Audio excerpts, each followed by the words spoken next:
हरिओम. अमृतानुभव योगदास श्री जय गणेश जोशी यांचे प्रवचन. अध्याय 2. सद्गुरु स्तवन. ओवी क्रमांक 17. उपास्तीवरी राबतिया, उपाय फळी येती मोडोनिया. वरिवंडिले जयाचिया, अनुज्ञा का.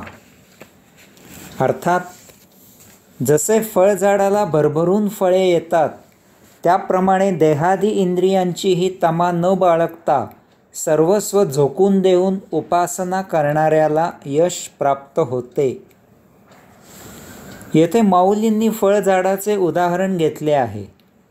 झाडाची मुळे भूपृष्ठाखाली जमिनीचा भेद करत करत आवश्यक त्या घटकद्रव्यांचा आणि पाण्याचा शोध घेतात. वरती खोड, फांद्या, पाने इत्यादी थंडी, ऊन, वारा, पाऊस झेलत अथक परिश्रम घेतात. अशा प्रकारे भरपूर मेहनत घेतल्यावर झाड फुले फळे यांनी डवरून येते. पक्ष्यांना आश्रय दिल्यामुळे आणि पांथस्थांना सावली दिल्यामुळे त्यांचे आशीर्वाद झाडाला असतात. अशा प्रकारे झाडाला त्याच्या मेहनतीमुळे जीवनाचा आनंद मिळतो. माऊली सांगतात की या झाडाप्रमाणेच साधक असतो. साधक देहादी इंद्रियांची पर्वा, वरिवंडिले हा पहिला अर्थ. देहादी इंद्रियांची पर्वा करत नाही. तो त्यांच्या भोग प्रवृत्तीला भुलत नाही. तो मनाच्या मनमानीला लगाम घालतो, आपल्या कुबुद्धीला आवरतो, स्मृतींना वठणीवर ठेवतो. कारण अध्यात्मासाठी, योगसाधनेसाठी, उपासनेसाठी ही सर्व मंडळी व्यत्यय आणत असतात. हे वाटते तितके सोपे नाही. तथापि निग्रह, विवेक, संयम बाळगून साधक हे करतो. अशा प्रकारे देहादी इंद्रियांचा विरोध मोडून काढल्यावर साधक अथक परिश्रम घेतो आणि योगसाधना, उपासना करतो. अति खडतर मेहनत घेऊन तपश्चर्या करतो. त्याची सद्गुरूवर पूर्ण निष्ठा असते. तो त्याच्या पूर्ण वचनात असतो.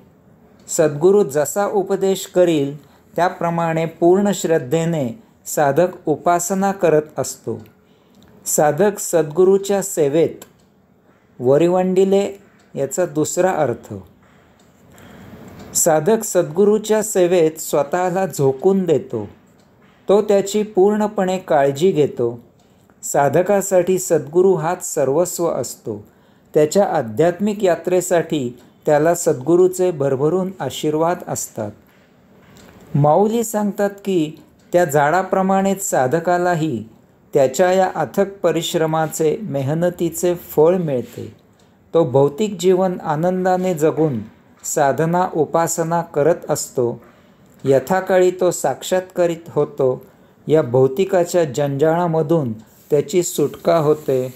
तो मुक्त होतो. ओवी क्रमांक 18. जयाचा दिठिवा वसंतू, जवनरिगे निगम वना आतू. तव आपुलिये फळी हातू, न घेपती ही. अर्थात, जोपर्यंत वसंत ऋतू येत नाही तोपर्यंत वनात निसर्ग बहरत नाही. याचप्रमाणे जोपर्यंत वसंत ऋतुरूपी सद्गुरू साधकाला लाभत नाही तोपर्यंत त्याला आध्यात्मिक फळ मिळत नाही.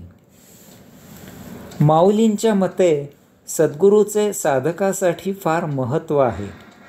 हर प्रकारे अनेकानेक निरनिराळी उदाहरणे देऊन माऊली आपल्याला सद्गुरूचे महत्त्व सांगत आहेत, पटवून देत आहेत. आता त्यांनी वसंत ऋतूचे उदाहरण घेतले आहे. वसंत ऋतू आला की निसर्ग बहरतो. त्याला नवीन पालवी फुटते. नवीन पालवी फुटण्यासाठी निसर्गाला वसंत ऋतूची वाट पाहावी लागते. याचप्रमाणे साधकाच्या जीवनात अध्यात्माची पालवी येण्यासाठी सद्गुरूची कृपा असावी लागते. कारण सद्गुरूच्या भौतिक अनुभवाचा, आध्यात्मिक अनुभूतीचा, प्रगाढ ज्ञानाचा उपयोग साधकाला होतो.